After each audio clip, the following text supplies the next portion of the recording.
Agora você vai curtir, dançar e fazer a festa. Poulson Equipadora. Aí galera, aqui é Poulson Equipadora.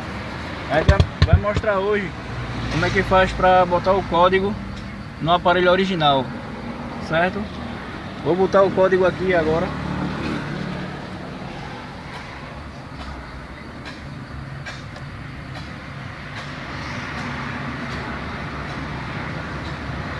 Aí para poder funcionar direito, você tem que segurar aqui. Aí liga. E mais um aqui, ó. Para tirar o aparelho, você põe a chave aqui e não sabe qual é a posição correta de colocar. Você coloca assim, aqui na lateral e puxa. Aí para que isso aconteça direitinho, você tem que fazer um cortezinho aqui, ó, na chavezinha aqui de tirar aparelho, para você poder. Novo. Obrigado. Valeu. Poulson Equipadora.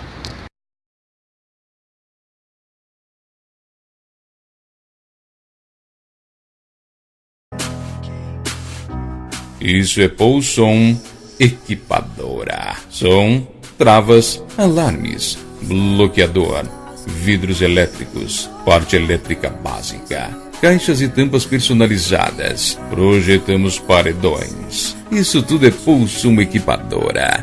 O seu carro agradece.